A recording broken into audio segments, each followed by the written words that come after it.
go deeper, straight to the court now. Get louder, let them hear your voice now. It might get harder, but we stay the course now. We stand up building the hometown. Together we're tearing the walls down. 'Cause we're rolling together now. We're rolling together now. Welcome to another wonderful episode of Empower and Eats, brought to you by All in Cincinnati. I'm your host, Denisha Porter. Today, we're at Nostalgia Wine and Jazz Lounge. Today's episode is going to focus on leadership.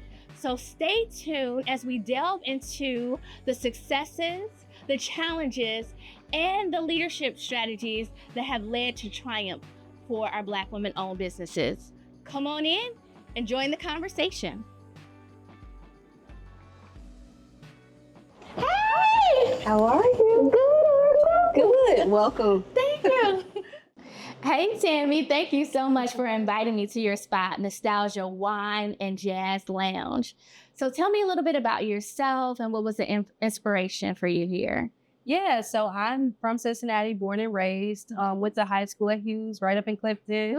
I spent Big Red. Yeah, Big Red. So I'm about to age myself a bit, but I lived in DC and New York for 7 to 10 years. And while I was there working in sports and going to grad school at Howard, I would always frequent little intimate lounges. And then I also started to learn about minority-owned wine brands, which was something that I hadn't been exposed to before. So I wanted to create a space back home that wasn't a nightclub, that was a nice, laid-back, chill, intimate vibe, where we could also showcase minority and women-owned and produced wine brands. So why downtown? So I know your family grew up in Northside, but you decided to have your business here. Why? Yeah.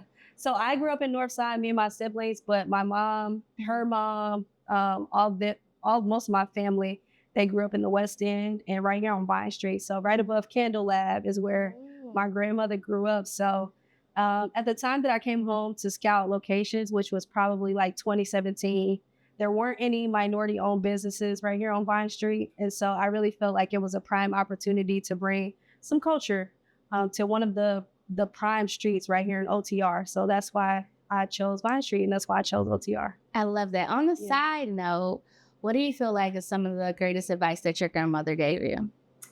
Oh, man. The best advice is something that I carry today in anything that I do, and that's just being intentional. So whether that was in school, pursuing my degrees, or in my professional career, working in sports, or now into entrepreneurship as well, being intentional and understanding that what you're doing is so much bigger than yourself. That mindset will kind of help you get through some of those tougher times. We opened this business in 2020 in August, so we're celebrating 4 years tomorrow. So, yes. It was a difficult start, but I also feel like because we started when we did, I feel like we are just, primed to overcome whatever kind of comes our way. So. And you're doing a great job. Yeah. So you're doing concerts on the square. Yeah. Do you do the sneaker ball too? Yeah. Yes. So myself and my friend Matt, he's also an entrepreneur. He owns Corporate, which is a sneaker store. We started Cincinnati Sneaker Ball and Bigger Than Sneakers, which is a nonprofit together. So it's youth focused. It's an organization that helps to expose inner city youth to corporate professionals in the fashion, design, merchandising industry, way ahead of, when they typically would in college or beyond. So the Cincinnati Sneaker Ball is one of our babies, and so is BTS. I love that. So you're going to help me style my dress with sneakers? I got you. You got me for real? Yeah, I got you. Yeah. Okay, I love it. Okay. So I know you said you were into sports, so you're a competitor. I know there were a lot of barriers when you opened up this business. How did you overcome that? Absolutely. So the biggest barrier really was just deciding whether or not to proceed with the project. Like I said, this is something that I had the business plan done in 2017. It was just a matter of finding the right space, And then, of course, we started construction in 2019. Then the early part of 2020, we all know what happened. Pandemic. So at that point, I was faced with whether or not this is something that makes sense to keep, progressing and doing, or, I still work corporately. So it wasn't something that I needed to do. But I didn't know that. Yeah, so I still work in sports, Okay. but it is, it was placed on my heart as something that I needed to do in terms of creating a space where music was at the forefront, where people get, a glimpse of what music history in Cincinnati looked like, where we get to put some smaller brands that ordinarily might not be, showcased or distributed within our state. Like they also get the opportunity to have some, some FaceTime with consumers as well. So it's much bigger than me. And that's ultimately what led me to just decide to just move forward with it. And then, it either works or it doesn't, but you don't know. But it worked. But you don't know if it does or not if you don't do it. But you did, because you said you wanted to be intentional. So you already had it in your heart and your mind. And you just had to move forward with it, right? Yeah, exactly. Awesome. So we're still here. Yay. Yeah. So tell me about your favorite event here. There are so many. We, in addition to just our regular programming where we have, we put local artists, whether it's DJs or jazz musicians or R&B bands. We have all of those, but then we also bring in like national artists, up and coming artists, which is like the best part because, these are groups that tour around the world and they come right here to Cincinnati and they're like, this is the best venue, the best energy. Like Cincinnati is the best, right? Exactly. They don't know, but it is. Yeah. So that's, I feel like that's part of our purpose too, is just being here as, an ambassador for Cincinnati and saying like, hey, if you're a big artist or you're up and coming artist or you're a young professional looking to plant roots somewhere, Cincinnati is a great place. It's diverse. And there's tons of opportunity here. Okay, so I love to shout out local artists. Yeah. So what are some of the local artists that have played here? So many. Oh my goodness. Miles Twitty, who's a great trumpet player. Lauren Elise, obviously, who's an awesome vocalist. Rick Sexton, who's a saxophone player. The Hydrophonics, they're an awesome funk band. Sound the Alarm is our house band. They're R&B and soul. And they are just like amazing. Sound the Alarm? Sound the Alarm, yeah. Okay. So they're here a few times a month. So why wine and jazz? So I think wine and jazz, or wine and music specifically, are two of those things that bring people together regardless of backgrounds. They just attract like a very diverse audience. And I think that when I think of jazz music, I know most people think of it in the traditional sense, but all the music we listen to today is a byproduct of a jazz foundation. So whether it's rock and roll, whether it's R&B, neo soul, hip hop music, it all comes from jazz, which was the foundation. So when we say wine and jazz, it really encompasses all those different genres that we listen to today. So all music, right? All music. Okay, Yeah. So let's get some wine to catch a vibe. Yeah.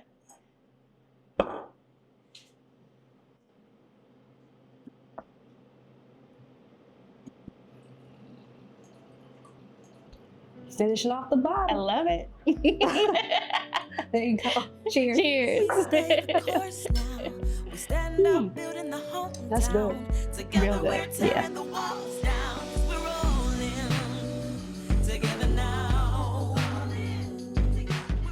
Speaking of music, I'm here with my friend, Miss Ebony J, the host that does the most. Hey, Queen. Hey, tell us what you do.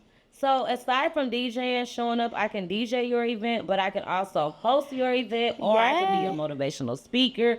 But some people actually just hire us for promotion and marketing. So it really just depends on what you need. Awesome. I love it. So we'll learn more about Miss Ebony J when we come back. Let's hit them with the music. Dun, dun, dun, dun. Dun, dun, dun, dun. Hey, you gotta get it. Hey! You getting us the money, right? Yeah, get that money.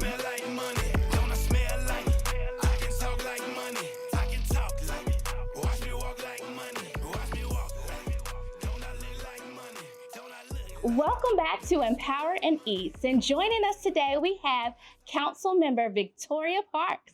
Woo! We also have Miss Ebony J. Awesome. And we are joined by Kia Davis. Awesome.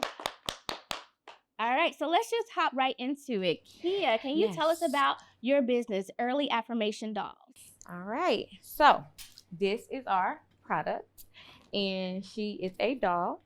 And what makes her unique is that she speaks positive affirmations. Mm-hmm. So I'll just let her do the talking for you. Sure. So Shem, I'm beautiful, I'm smart, I'm strong, I'm going to change the world. And so like I'm going to change the world is the final affirmation. Very important. So my company, we want to help girls and eventually boys with our products to have a positive sense of self-esteem. Really, essentially. We're recently like getting into the space of going into like after school programs and day camps and just going and having a power hour, as we're calling it. And it's a really fun time to connect with the kids, and they don't know that they're talking about self-esteem. We play games and just do different things. So it's but they do know, and it's a way to actually build confidence, right? Yes. And so talk about this doll as it relates to your daughter too. Like, how has that journey been? So, yes.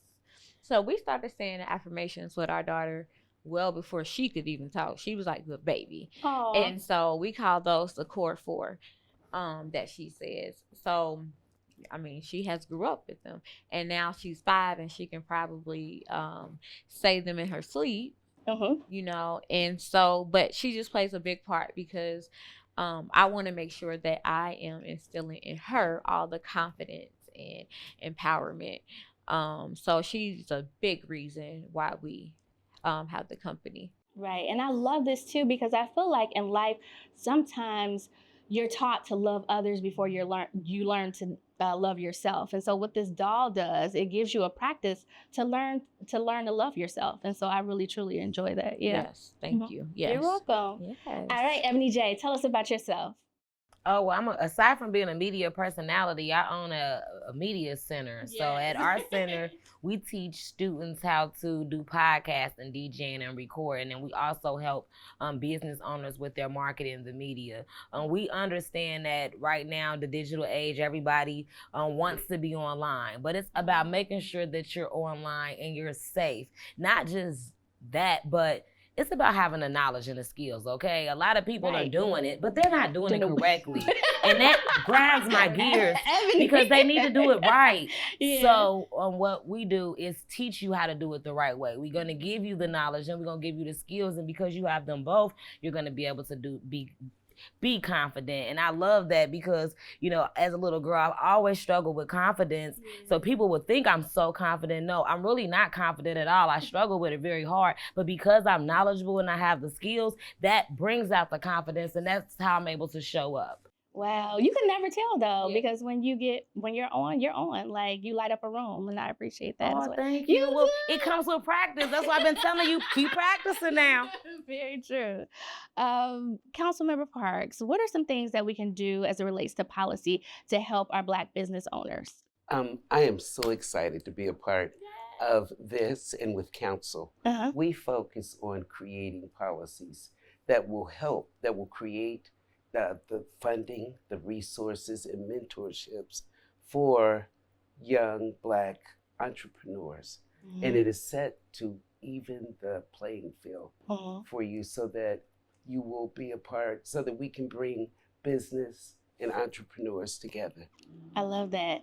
And so for Councilmember Parks, can you tell her a little bit about your barriers so you can make it easier for others so she can work on those policy and systems changes? Are you starting with me? Yeah, sure. Okay. All right. So barriers. So there's a ton of barriers, obviously, specifically for my industry, correct? So for me, having a doll company, you have to think I'm not nearly on the level of Mattel or anything, equivalent to that. So it is like, really, really getting the brand awareness out and putting a stamp like we're here to stay. right now we have the one product, but we want to expand. So it's really about just being able to get the funds to even compete with some of the competitors for the shelf space. Right. Essentially, and yeah, everything sounds good, but it's like, okay, like how can I get there? I like to kind of work backwards. Like, okay, if I see the barrier, okay, well, what is it going to take How to do I get solve me it? from Yeah, here to to there. there? I would think that you need exposure. Yes. This is just wonderful. And if people will see your doll, I'm sure it will fly off the shelves. Yeah. Grandmothers would just buy that. They would just eat it up. And I can see it being in school systems and CPS, just people really loving this doll. Ebony J, what do you have to say around this? And putting it in churches. Oh, I love that. I definitely would say funding is the big deal that I see with a lot of small businesses. We have an entrepreneurship program where we help small businesses. And more often than none, I'm seeing a lot of businesses be created, but they're not staying in business. And like she said, the sustainability and then growth. What does growth look like for your company, and how do you position yourself? What are those systems that need to be in place? We've been doing it for so long by ourselves, but we don't know what we need until we start hiring people. Then you like, oh, these people ain't working. Well, you ain't telling them what to do. You know, it's little things like that that kind of mix and match. And I think as a small business owner, you know, for me, it was heartbreaking into the other side, but it was because of the knowledge. You know, and we have people that are gatekeepers, right? That's so right. How do we break through? How do we get that information? Or how do we get the funding when we are doing the right thing? That's what we try to do to ensure that your voices are heard in the business community. Definitely. And I know Councilmember Parks has an open door policy, so you can always come to her office and talk to her about new initiatives.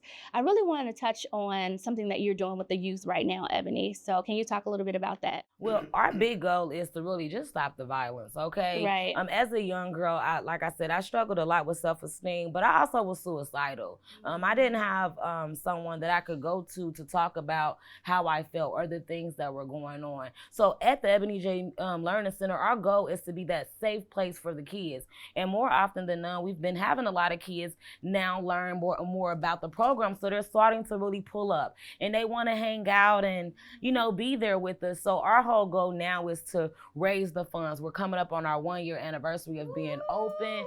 Yes, it's such a blessing, right? But we want to make sure that when they walk through the doors, if they want to come in here and work on a song, if they, you know, need help with their business plan, that we're able to provide them with the resources. Right. So talk about some of the services that you provide. So you do podcasting, Podcasting, and rapping. it's about just getting their voice out, right? Yes, and doing it the right way. You know, you hear these kids rapping all the time. Come on, they tell you, I got this song, and then you hear it and you like, what's that? What's going on? Turn that off, right? You don't want to say that, but what if you could? I do. No. I'll tell them, cut that off, baby, and let's find you a different beat. Get you a beat that's not on YouTube. You can't use that. If I really like that song, I can't play it on the radio. I can't play it nowhere else. What is your voice? What is your message? You know, all of these things, they're trying to make the drill music because that's what everybody's making, but understand what's the message behind your whole entire brand. Yeah. And that's what we help them with when you send them to us. So if your baby's at home making songs in their room, you trying to figure out what's going on with the music, it's okay. Just send them to me because I check them at the door. This is your passion. Like, you are like on fire, and I love it. That's wonderful. But I want you to check them with love. Like I do. You do. Okay. I don't play. So what's on the horizon for you? What do you see in the future? Ooh. Yay, I like it. So the future is bright. Obviously, if I believe in affirmations, right? Everything is optimistic. But what I want is to have a multicultural doll line. I like see that. Products in for males in the male space.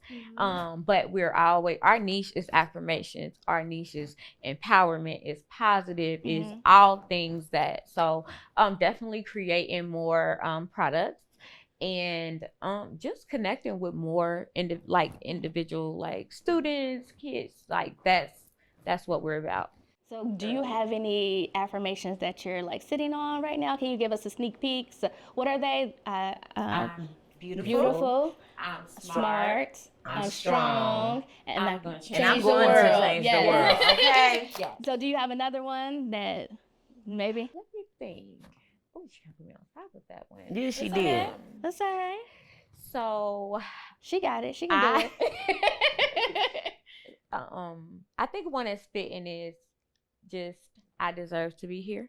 I love it. I You deserve to know, be loved. Yeah. Yeah. I deserve for my voice to be heard. Mhm. Yes. I deserve to have room to sit at this table amongst you guys. Yes. Yeah. So I love that. Ebony J, if you had an affirmation, what would it be? Well, mine is I am worthy. I have to remind myself that all the time. Like, I am worthy. You know, I think that we have to remind ourselves how great we are. If we don't hold ourselves to that, our worth, and knowing what we are worth, then you're not going to find it outside. That's true. I love that. I love that. And Councilmember Parks, I mean, you are a leader in this community. What can you leave with our young Black women about how to be leaders? Like, what vision can you instill?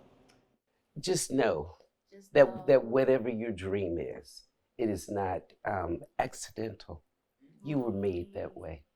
You were endowed with this dream, and if you give it a shot, you will also find the strength and the wisdom to make it happen. So be brave and chase your dreams. Chase it down, tackle it, run after it. That's what I would say. I love it. I love it. And this is why we have Empower and Eats. It's about bringing policymakers together with business owners, community activists to really talk about how we can leverage each other's skills, our strengths. We can't do it all alone, but together we can move mountains. And so I'm so excited that you guys came on the show today. Stick around. We're going to talk about takeaway. We'll be right back. Thanks so much. Thank you. Stay the course now. We stand up building the hometown. Together we're tearing the walls down. 'Cause we're all in together now. We're back, and what's Empower and Eats without the eats? So we have a charcuterie board. Tammie, can you tell us a little bit about your charcuterie board? Yeah, so here at Nostalgia, we don't offer full food menu, but we do partner with Taste of Bougie, which is a Black woman-owned charcuterie company.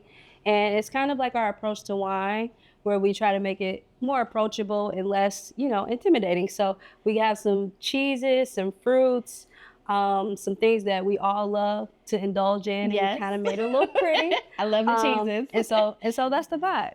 Awesome. So for takeaways, what do we want to leave the community, the audience with today? We'll start with you, Kia. what I believe for people is bet on yourself. Always. And yes. And just something like a mantra that we go by in our business, my husband and I, that we're trying to make a income while making an impact. I love it. I love it. Yeah. All right. What about you, Tammie? For me, it's what keeps me going every day and running a business is just being intentional. So when you're working on something that's within your purpose and there is intention behind it, it makes it easier to get through those tough periods, through those winter months where it's not as busy, but you still believe in what you're doing. And here, that's what we go by. And that's how we have been able to withstand for 4 years so far. So be intentional. That's 4 years. those are my last words. Yes. Celebrating the Congratulations. anniversary. Yeah. Yeah. That's wonderful. Yes, yes. All right. And Councilmember Parks, what about you? Well, just the fact that on City Council, in partnership with the mayor, Yes. we focus on creating an environment where we provide the resources for companies like yours, where Black women can thrive, where not just exist, but actually thrive. And when we bring the resources, you guys, the community, activists, and business together, it will create a fertile environment and foundation that will let all of us grow and be a better community. Love it. I love it. And last but not least, Miss Ebony J. Mine would be, I know we didn't really talk about it earlier, but faith should be a part of your business. Yes. I don't know how everybody else do business, but I don't market without prayer.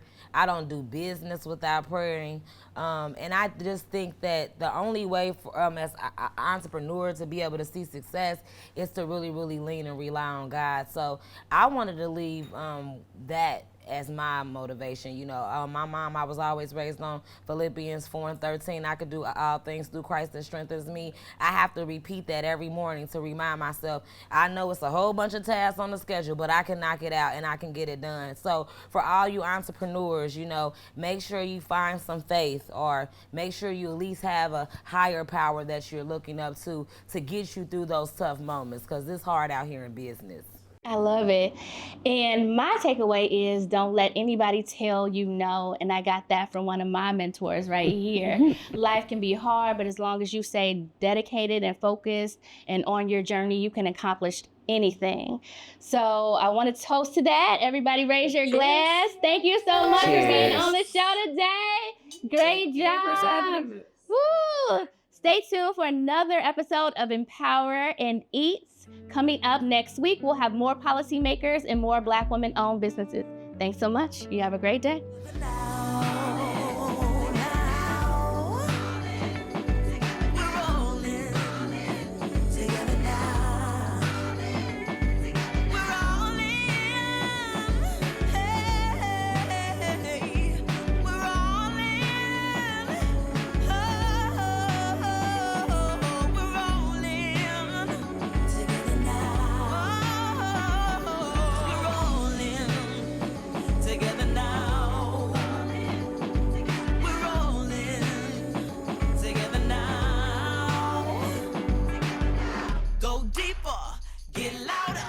Let your light shine bright.